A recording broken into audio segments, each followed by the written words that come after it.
Okay, so the economy, uh, not exactly a walk of the park lately, right? Like recession, this crash that it's enough to make anyone a little, well, nervous. Yeah, feels like everyone's secretly hoping they've got that, financial bunker tucked away somewhere just in case. Right, exactly. But for this deep dive, let's skip the whole doomsday prepper thing and Yeah. focus on what we can control as we look ahead to 2024 and 2025.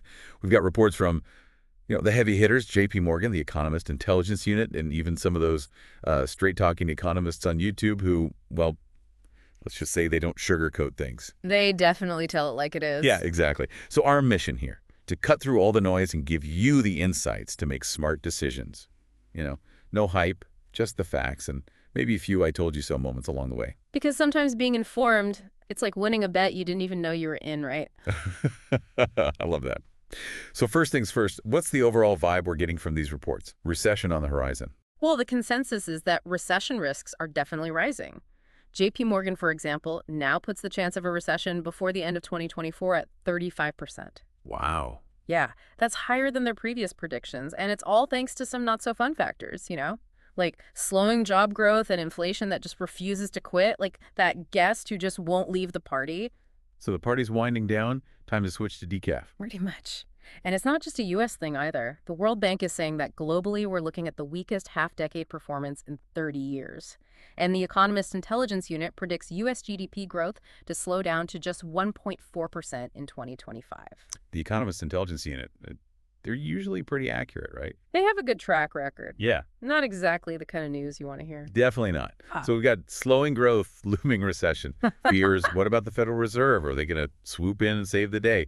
Like the financial superheroes we all secretly hope they are? Well, the Fed's in a tough spot right now. Remember those days of near zero interest rates? Yeah, those are long gone. Analysts at Epic Economists are predicting that we could see interest rate hikes of up to 3.5% in 2022 alone, all to try and get inflation under control. Ouch. So for those superhero capes. Right. And here's where things get really interesting. JP Morgan actually expects the Fed to start cutting rates by at least 100 basis points by the end of 2024. They're trying to walk this fine line between, supporting growth and keeping inflation in check. All stressful. Yeah, you could say that. Okay, so the Fed's playing this high-stakes game with interest rates, but what about the stock market? Are we looking at another tech bubble about to burst? Because those too-good-to-be-true stock stories never seem to end well. There are definitely some warning signs. Epic Economist mentions some pretty sobering examples of tech darlings that have really tanked. Wish is down over 90%, Peloton has crashed by 83%. It's like we've seen this movie before, and it doesn't have a happy ending. Exactly. And what's even more concerning is that even those traditionally safe investments like bonds might not be so safe anymore. Former U.S. Representative David Stockman is warning about the potential for big losses in sovereign debt as interest rates go up. So basically, nowhere to hide. Should we be stocking up on canned goods and bottled water? Let's not get ahead of ourselves. It's important to be informed, Sure. but let's not panic. Remember, we're all about being prepared, not, Loud, loud. building underground bunkers. Okay, good point. Deep breaths. So on a practical level, what does all this mean for the average person just trying to live their life and not get completely blindsided by this economic whatever it is? Right. Well, the World Economic Forum has highlighted some potential consequences. We could see more uncertainty in the job market, especially for new grads. Investment losses are a real possibility, and banks might start making it harder to get loans. Adulting just got even harder. Yeah, it's not all doom and gloom, though. Remember, knowledge is power. Understanding these trends can help you make good decisions about your money. Maybe it's time to think about diversifying your investments or finally starting that emergency fund. It might not be exciting, but it's smart, like wearing a helmet while riding a bike. Not glamorous, but it could save you a headache. So practical steps, proactive planning. Got it. Mhm. But are there any wild cards out there that could completely change the game? The world feels pretty unpredictable these days. You're not wrong. There are definitely some geopolitical factors that could throw a wrench into things. Like what? Give me the rundown. Well, the U.S.-China relationship is a big one. The competition between those two giants is heating up, and even though there are efforts to keep things from boiling over, a new U.S. president in 2025 could really shake things up.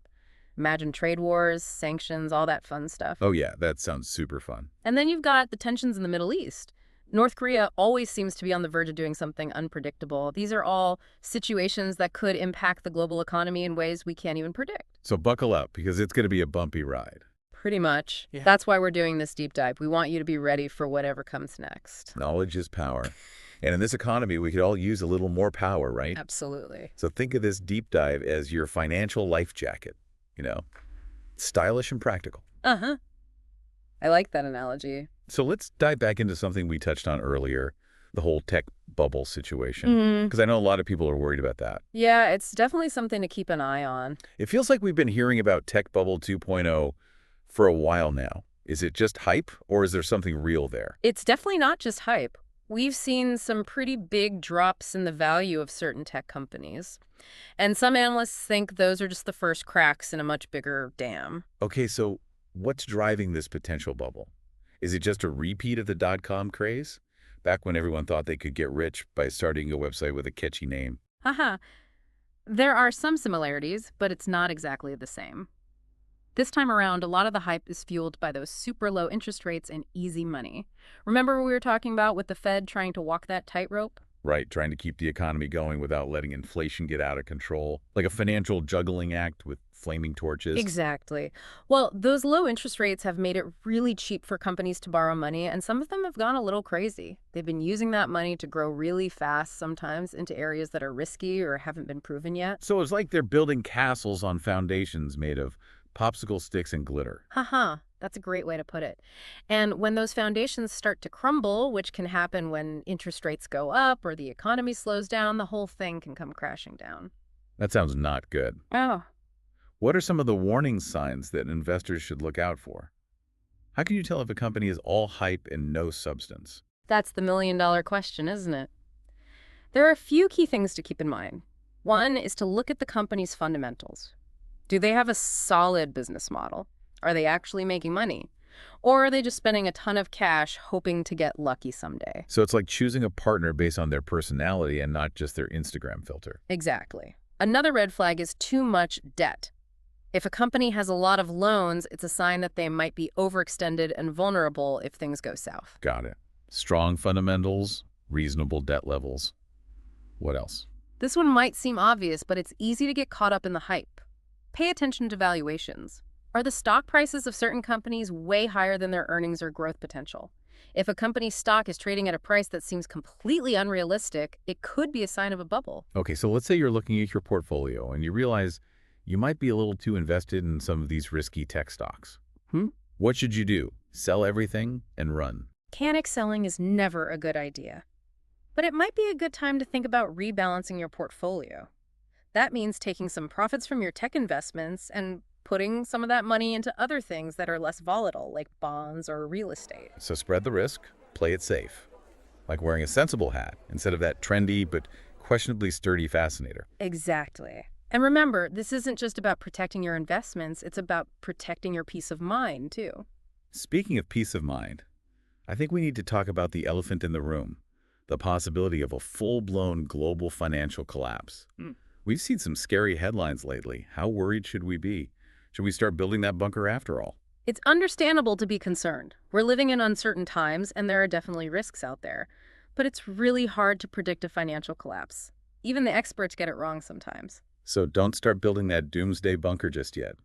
Maybe just a stylish panic room with good Wi-Fi? Probably not. Instead of focusing on the worst-case scenarios, let's focus on what we can control. I like that. So practical steps, smart decisions.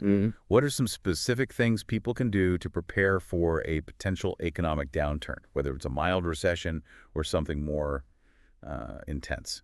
One of the most important things is to build up your financial reserves. That means having an emergency fund that can cover at least 3 to 6 months of essential expenses. The rainy day fund. Yeah. Because sometimes life throws a whole monsoon at you. Exactly. It's your safety net. If you lose your job or have unexpected expenses, that emergency fund can give you some breathing room and help you avoid going into debt. Start saving. What else? Another smart move is to pay down any high-interest debt you have. Credit cards, personal loans, things like that. If interest rates do go up, like a lot of experts are predicting, carrying a lot of high-interest debt can become a real burden. Get rid of that financial dead weight. Like finally getting rid of those jeans that haven't fit in years. It's liberating. Exactly. And while we're talking about finances, it's also a good time to look at your budget and make sure you're not spending more than you earn. If you can cut back on some unnecessary expenses, you'll have more money to save or invest. Financial spring cleaning. Got it. Anything else we should be thinking about? This one might sound a little strange, but don't be afraid to invest. Even during uncertain economic times, investing can be a good way to build wealth over the long term. Wait, but didn't we just talk about a potential stock market crash? We did. But remember, market downturns are a normal part of the economic cycle. And historically, the stock market has always recovered and gone on to reach new highs. So it's about playing the long game, not getting scared by short-term ups and downs. Kind of like not giving up on your sourdough starter just because your first loaf came out like a brick. Exactly. And if you're worried about the risks, consider working with a financial advisor. They can help you create a diversified portfolio that matches your goals and your risk tolerance. Okay, so we've got our finances in order. What about the bigger picture? Are there any global trends that we should be paying attention to? There are a few things to keep an eye on. One is the trade tensions between the US and China, like we talked about earlier. Those tensions could escalate and have a ripple effect on the global economy. Right, trade wars, sanctions, all that fun stuff. It's like watching a geopolitical reality show, but with much higher stakes. Another trend to watch is the rise of populism and nationalism around the world. These movements can lead to unexpected policy changes, especially in areas like trade and immigration. So political uncertainty is adding another layer of complexity to the economic outlook. It is. And finally, we can't forget about climate change. The increasing frequency and severity of extreme weather events like hurricanes, floods, and wildfires are already having a big impact on the global economy. And those impacts are only going to get worse in the coming years. Exactly. So we've got economic, geopolitical, and environmental challenges. It's a lot to process. It is. But hey, at least we're doing it together. Yeah. And with a little bit of humor, because sometimes that's all you can do. That's the spirit. And remember, we're not trying to scare you. We're trying to empower you. By understanding the risks and taking smart steps to prepare, you can handle whatever comes your way. Yeah, that's a lot, but hey, at least we're in this together. Yeah. And the little humor never hurts, right? Right. Got to find the silver lining. Yeah. So let's shift gears a bit. Talk about some potential solutions. What can we do to prepare for this, economic roller coaster? Well, one of the most important things is to have a solid financial foundation. Right. That means having an emergency fund, something you can rely on if things get tough. The good old rainy day fund. Exactly. Aim for at least 3 to 6 months worth of living expenses, just in case. Makes sense. Yeah. So start stashing some cash. What else? Another thing you can do is take a look at your debt, especially that high interest debt, like credit cards. If interest rates go up, like we're expecting, that debt can become a real problem. So get rid of those financial vampires, sucking the life out of your bank account. Yeah. And while we're on the topic of finances, it's always a good idea to review your budget. Make sure you're not living beyond your means. Trim the fat where you can. Financial spring cleaning. Love it. Anything else? Now, this might sound a little counterintuitive, but hear me out. Don't be afraid to invest. Wait, hold on. Didn't we just talk about a potential stock market crash? We did. But remember, market downturns are a normal part of the cycle. They happen. And historically, the market always recovers. Okay, so it's about staying calm, not panicking. Exactly. Think long term. Don't get spooked by the short-term fluctuations. So don't sell everything at the first sign of trouble. Exactly. And if you're really worried about the risk, talk to a financial advisor. They can help you create a diversified portfolio that fits your goals and your risk tolerance. Makes sense. So we've talked about finances. What about other things like our careers or our skills? Should we be doing anything differently there? It's a good time to think about upskilling or reskilling, learning new skills that are in demand. That way you're more adaptable and more valuable in the job market. So stay ahead of the curve. Be the Good. person everyone wants to hire. Exactly. And don't be afraid to network. Build relationships with people in your field. You never know when those connections might come in handy. Network, network, network. It's all about who you know. It definitely helps. And another thing to keep in mind is the importance of being flexible and adaptable. Things are changing rapidly, and the ability to pivot and adjust is going to be more important than ever. So embrace the unknown. Be ready for anything. Exactly. And finally, don't underestimate the power of community. Surround yourself with people who support you and who can help you navigate these challenging times. It's because we're all in this together, right? We are. And remember, even though things might look a little bleak right now, there's always hope. There's always a way forward. It's like that saying, right? It's always darkest before the dawn. Exactly. So let's focus on the dawn. Let's focus on the possibilities. Okay, I love that positive energy. Yeah. So what are some of the possibilities? What are some of the things that give you hope for the future? Well, one thing that gives me hope is the incredible innovation that's happening all around us. New technologies are emerging, new industries are being created. There's so much potential for growth and So progress. it's not all doom and gloom. Definitely not. And I'm also hopeful about the growing awareness of the need for sustainability and social responsibility. People are starting to demand more from businesses and from our leaders, and that's a good thing. So we're moving towards a more conscious and responsible future. I believe so. And that gives me hope. I love that. So in the midst of all this economic uncertainty, there's also a lot of opportunity. Absolutely. It's about finding those opportunities and seizing them. So stay curious, stay adaptable, and stay hopeful. I Exactly. think that's a great message to end on. It's about finding those opportunities and making the most of them. Turning those lemons into lemonade, or maybe even a batch of delicious lemon bars. Uh-huh, exactly. And remember, you don't have to figure this all out alone. There are resources out there, financial advisors, online communities, even those straight-talking economists on YouTube. They can offer some good insights. Right?